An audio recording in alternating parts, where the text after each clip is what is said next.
Stay tuned for Nero Wolfe, who follows transcribed in 30 seconds. Later tonight, over most of these NBC stations, Duffy's Tavern comes your way. And on the menu at Duffy's tonight, there's a blue plate special of grilled English language, served up by the delightfully ungrammatical Archie. Plus laughs garnished with chuckles, brought to you by Archie's remarkable crew. There's no cover charge at Duffy's Tavern. Just keep your dial tuned to NBC.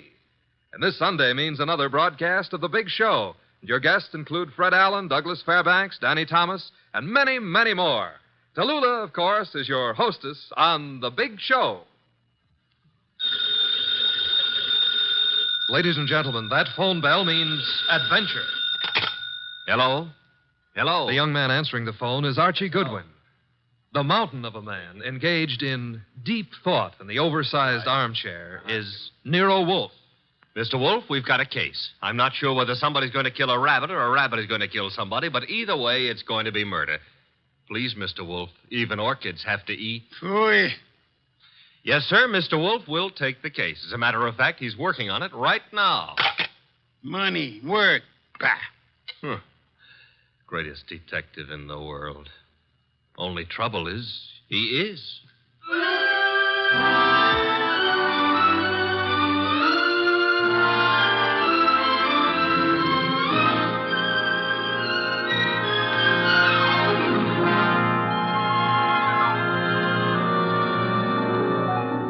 Yes, ladies and gentlemen, Archie is right. Nero Wolfe is the greatest detective in the world, and the fattest, and the least energetic. Nero Wolfe, created by Rex Stout, and brought to you over this NBC network in a new series of adventures by Mr. Sidney Greenstreet.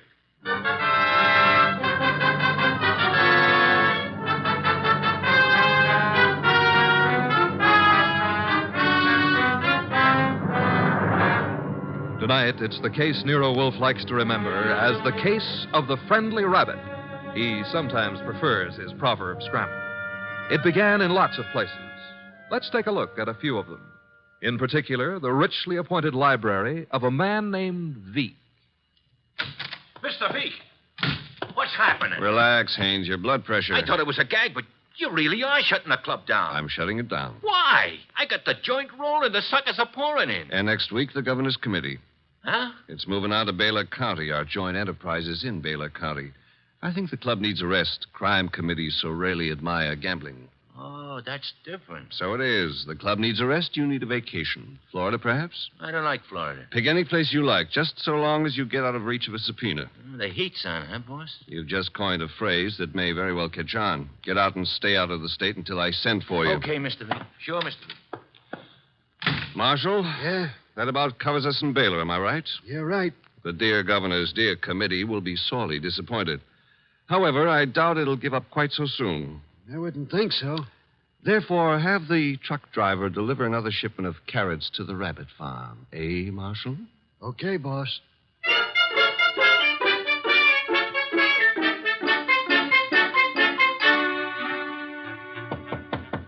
Come in, Williams. Good afternoon, Governor. Good afternoon. Williams, I'm disturbed. The crime committee, sir? It was doing well, very well. And then I know, sir. there's a leak. Someone is passing on confidential information. Who? That's the problem. Who? Started 3 weeks ago. A three-man committee, Wilson, McCarthy, Tolliver. One of them, Williams? I'd stake my life, sir, no. Then who? You've forgotten Collier, committee secretary. You have reason to suspect him? No, nothing that means anything. Except... You do suspect him. Well, he's been watched, telephone calls checked, mail. I have no reason to suspect him. Except that one thing bothers me. What's that? He has a small farm in Greendale County. He rarely went near the place in all the time he's been up here at the Capitol. But that suddenly changed. 3 weeks ago? Yes, sir. He's been staying at the farm for 3 weeks. Is there anything unusual about that farm? Nothing unusual. Except Jimmy Collier has gone in for raising rabbits.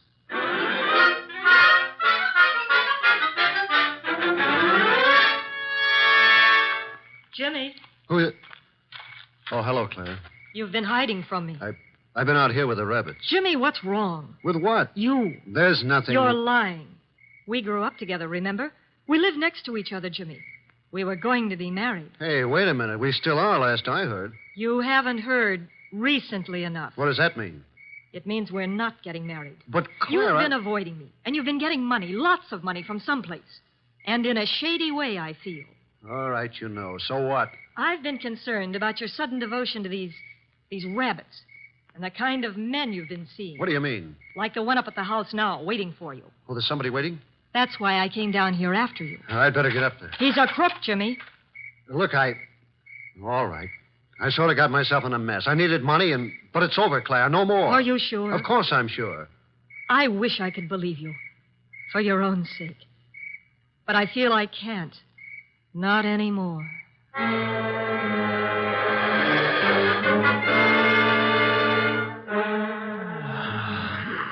Archie, Yes, Mr. Wolfe. either stop breathing so heavily or Take the evening off? stop breathing. Old Dr. Tidmouse wouldn't approve of that. Who in blue and assorted blazes is old Dr. Tidmouse? My family doctor. Mavis keeps your puny mind, but you don't have a family. Answer the phone. Oh, but it might be a case. It might be very important. It might mean work, Mr. Wolfe. Archie, WORK. You've got millions in the bank. Why worry? confound you. Do you want me to answer that phone myself? Now you've got me.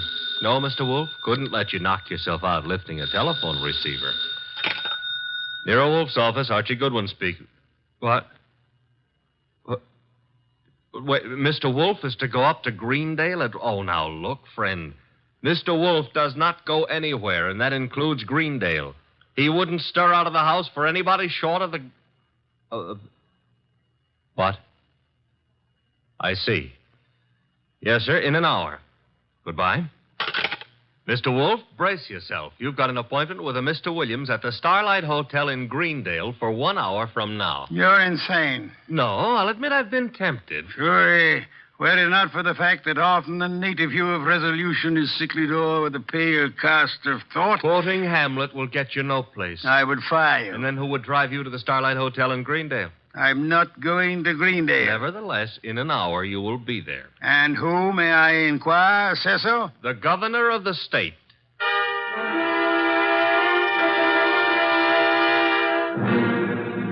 Is that all, Mr. Williams? That, Mr. Wolfe, is all anyone knows about the situation. Except the guilty man, of course. An admirably clear summary, Mr. Williams. Obviously, our meeting here at the hotel was necessary. I couldn't be seen entering your house, nor would it have been advisable for you to visit the governor. I can appreciate that. You're quite sure I need pay no attention to anyone on the committee except James Collier? Quite sure. Police surveillance of Collier is deemed unwise. He has suddenly taken interest in rabbits, but although keeping them may perhaps be considered suspicious, it is hardly in itself of value. You have no other evidence against Collier? I know we're clutching at straws, Mr. Wolfe, but there is a leak and work is being nullified. Something must be done.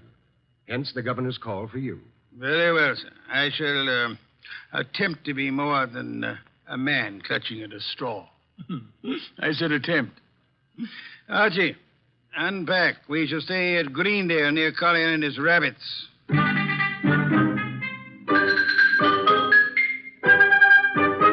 Mr. Wolfe? Mr. Wolfe? Oh, naturally, I know that shutting your eyes and pushing your lips in and out indicates you're thinking feverishly, but there's nothing for you to think about. Three. Oh, I accept your correction. What are you thinking about? Hotel beds, they're notoriously flimsy. Oh, you gave up on the case so soon. Fiddlesticks. I already know exactly what role the rabbits play in our problem. Therefore... We're going to drive out to Collier's farm? You are. While you test the hotel beds, fine. It'll be necessary for you to spend the night at Collier's place. You'll drive out there and pretend you've lost a cylinder or something. Oh, a lost cylinder. Oh, fine. Confound you, Archie. You can invent something plausible as a pretext, and if you are properly charming, Mr. Collier will, I hope, invite you to stay the night. And during the night I sleep, happily breathing the fresh country air. Trust not. Okay, Mr. Wolfe, I accept the assignment. I will learn all I can from Mr. Collier's rabbits. Incidentally, remember the play Harvey? I do? Why? Harvey was an invisible rabbit, a figment of a man's imagination. I hope this rabbit venture is more tangible, Mr. Wolfe. It is, Mr. Goodwin. Will you desist and depart? Okay. Oh, if anyone calls, just say I've gone out to Greendale to cross-examine a rabbit. Archie, I think you're going to be quite surprised. Yes.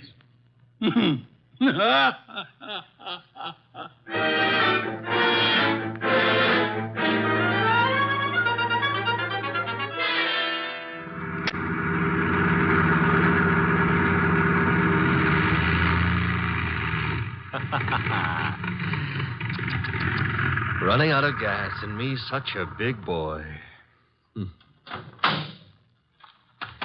Ah.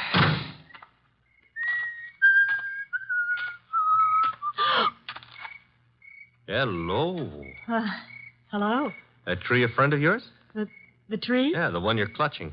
Oh, I was leaning against it. It's an idea, but not a good one. Trees are notoriously skittish. The instant you really need one, they're out sowing wild oaks or something.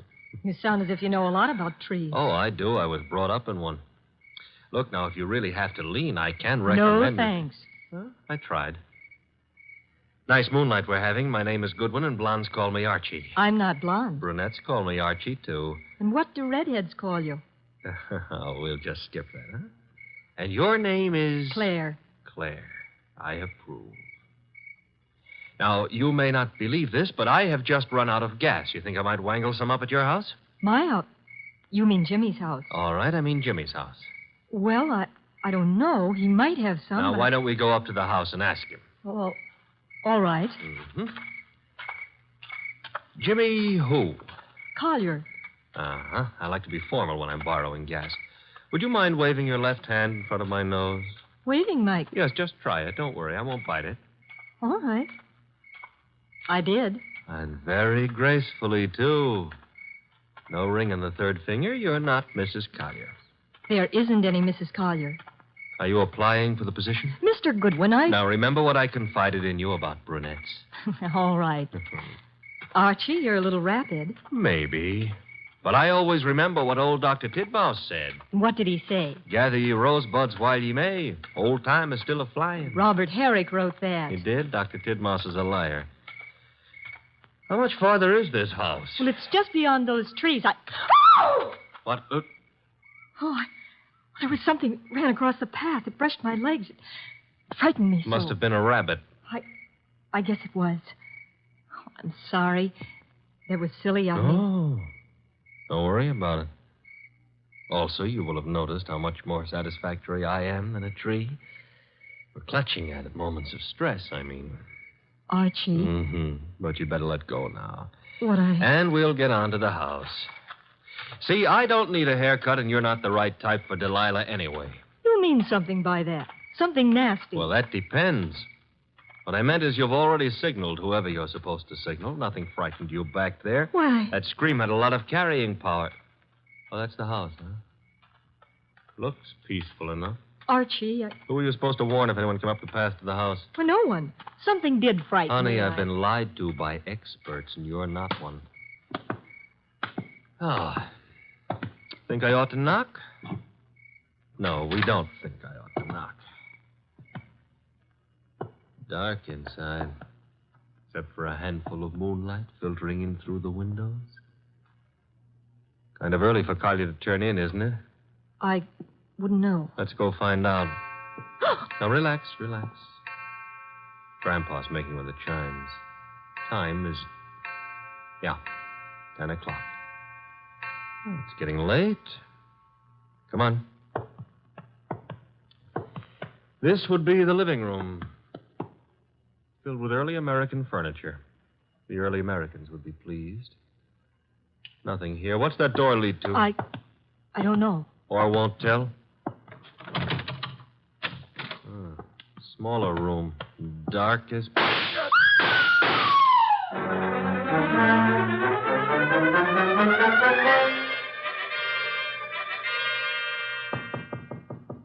Come in. Put the beer on it. Oh, you're not the bellboy. I'm sorry. I should have remembered to bring some beer. Indeed, and you are? I'm a fellow guest at this hotel, Mr. Wolfe. My name is Veek. Veek, yes. A criminal of moderate intelligence and immoderate pretensions. We won't quarrel, Mr. Wolfe. I've something to offer you. You and your boy Goodwin didn't drive up to Greendale for the exercise. I dislike exercise. Shortens life. James Collier lives nearby. The Governor's Committee on Crime is unhappy. There's been a leakage of information. It hasn't helped them in their work. But it has helped you. You wouldn't have left your house in New York on any ordinary job. A request from the governor, however. Shall we stop fencing? I don't have to fence with you. The committee's work doesn't particularly bother me. I've already made my arrangements for retiring from active business, shall I say.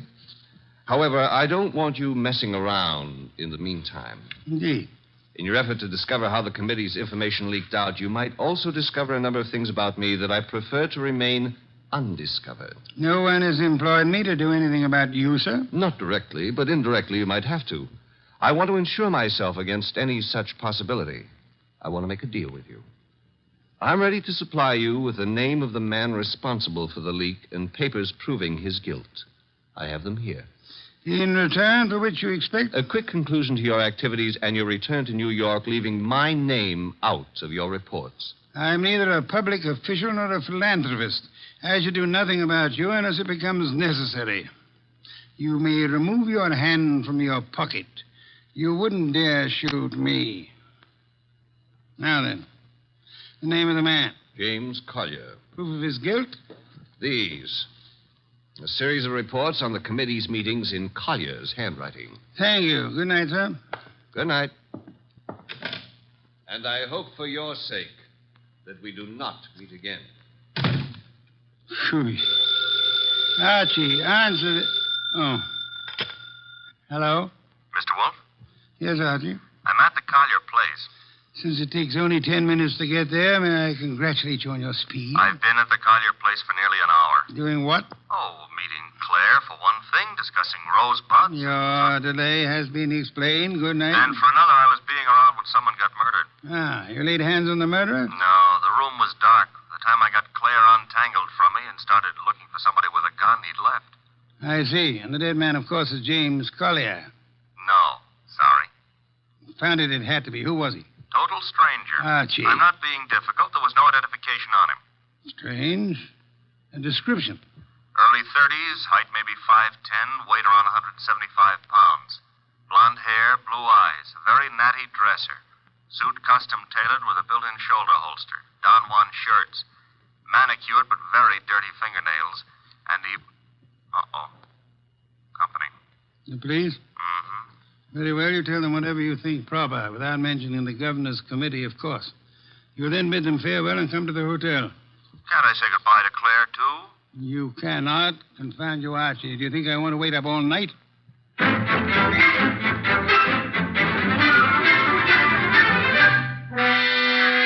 Police were not happy about letting me go, but I threatened to tell you on them, so they gave up.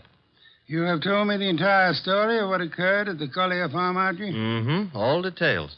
If you like, I wouldn't mind repeating the parts about Claire. Phooey. You may call it phooey, I call it love.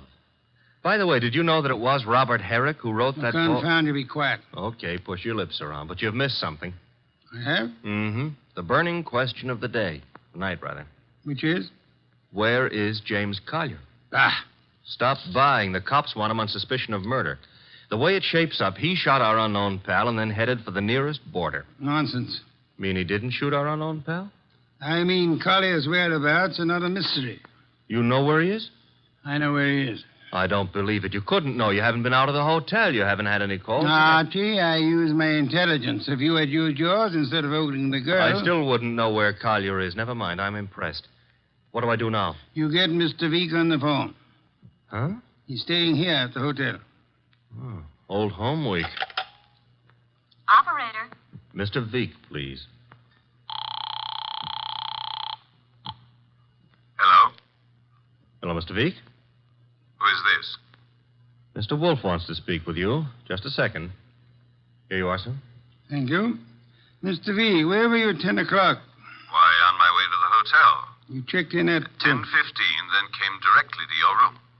One other question. You have an employee, a man in his early 30s, blonde-haired, blue-eyed, and well-dressed. Am I correct? Yes, that is Marshall. No, that was Marshall. Good night, sir.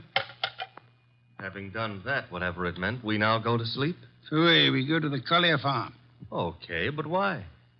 Because, Archie, The time has come to cross-examine the rabbits.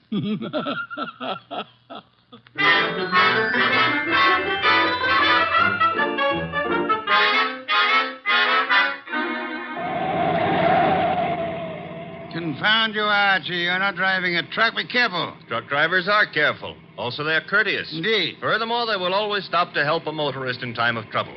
Archie, are you training to become a truck driver, or have you fallen in love with a truck driver's daughter? Her name is Susie, her hair the color of wheat fields at high noon. Never mind turning purple. I'm about to change the subject.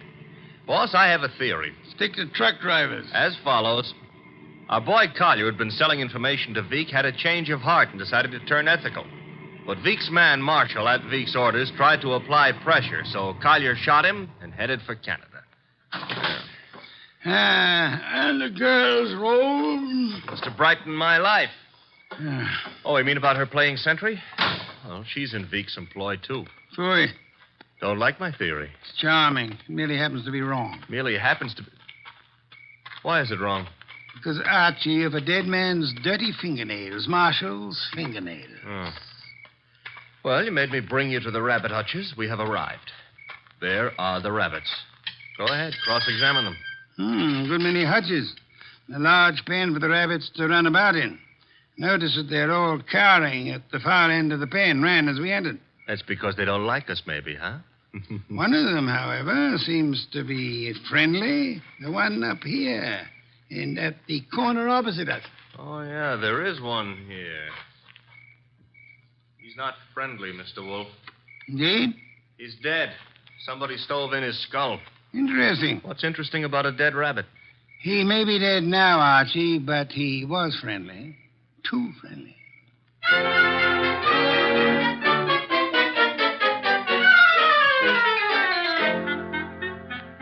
Claire, this is Mr. Wolfe. Mr. Wolfe, this is Claire. Claire, I'm Archie. Chair, Archie. A chair. Try this one. Be gentle with it. If you break it, all the early Americans will hate you. It'll serve. Steady. Well, now then. Mr. Wolfe, I'm dreadfully tired. The police have... Are idiots. What? For example, do they know that you were posted as sentry outside this house in order to warn James Collier of any intrusion? Well, they don't... I wasn't. Do they know that James Collier and the dead man Marshall were quarreling? No. Do they know that James Collier had armed himself in preparation for this meeting with the gunman? That isn't true. It is true. I don't have to say anything. You've already said more than enough with your actions, my dear. What do you mean? According to Archie's report, and Archie is always meticulously accurate, when you and he opened the door of the room in which the murder took place, you screamed at the shots. Well, of course. Any girl would scream with... Then you clung to Archie with sufficient force and for sufficient length of time to prevent him from chasing the murderer. Why? Because you had seen and recognized the murderer as the man you loved. It was too dark to see anything. True. Therefore, you didn't have to see the man. You thought you already knew who the killer had to be. That's a lie. You're shielding James Collier, aren't you? I'll never admit any of it. Never. May not be necessary. Archie. Yes, Mr. Wolfe? Get hold of that policeman outside and remember what happened to one particular rabbit. Well, look around for freshly dug earth.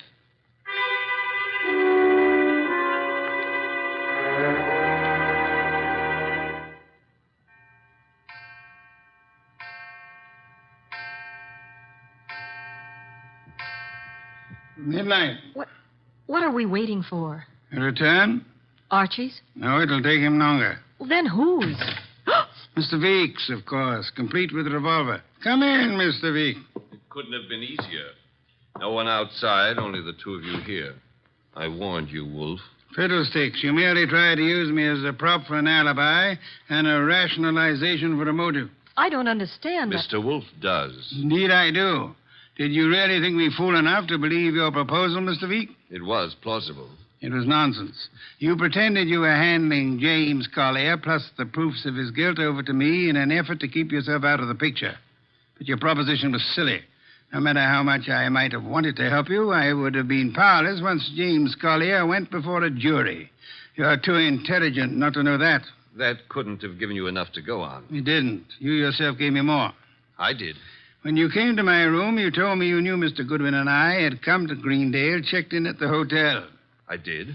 However, when I phoned you later and asked for an account of your movements between 10 and 10:30, you replied that you had driven to the hotel, signed in, and came directly to my room. Obviously, you already knew of my presence in the hotel. How? Only one way you could have known. You had seen Archie at some time prior to the time you checked in at the hotel, and the only place where Archie was here, at the farm. Yes, which told me Mr. Veek had been here at the time of Marshall's death. What was Veek doing here? Only one thing. Murder. Then he killed the gunman. No other possibility. But, Jimmy, I thought he did it. James Collier couldn't have killed Marshall because at the time he was killed, James Collier was already dead. Archie! What's this? Leave it, Duffy. Let's play. Undrop that gun first. My arm! That's nice and cooperative, so. You'll be quiet for a while. The cop is back in the rabbit pen, Mr. Wolfe, guarding Collier's grave. Grave, Archie? Yeah, with James Collier in it. Oh, poor Jimmy.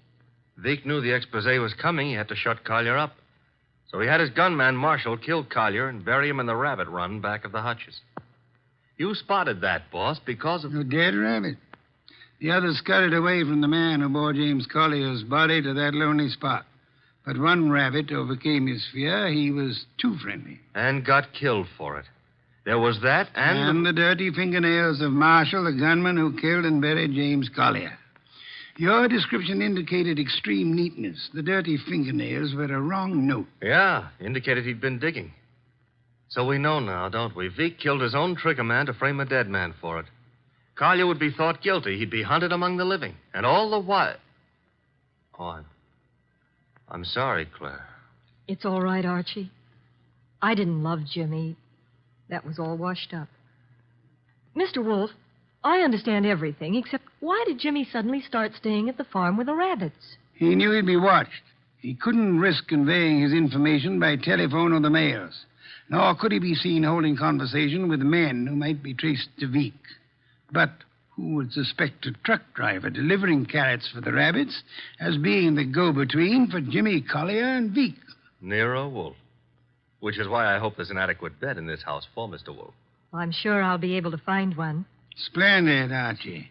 You will have the police remove Mr. Veek, and then... And then maybe Claire would like to go gathering rosebuds, huh? By moonlight? I would like to. Sure.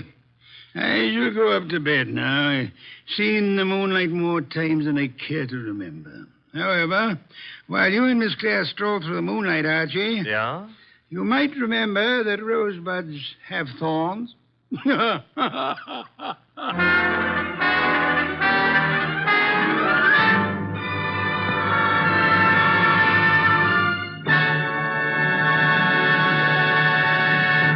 You have been listening to The New Adventures of Nero Wolfe, starring Sidney Greenstreet.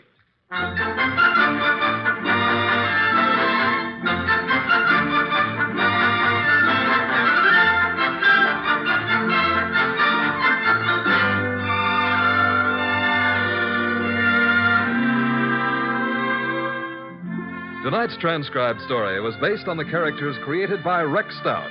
This is an Edwin Fadiman program, produced and directed by J. Donald Wilson. In the cast were Larry Dobkin as Archie Goodwin, and Martha Shaw, Hal Gerard, Herb Butterfield, Howard McNear, and Bill Johnstone. Next week at this same time, Nero Wolfe and Archie will bring you The Case of the Impolite Corpse. Don Stanley speaking.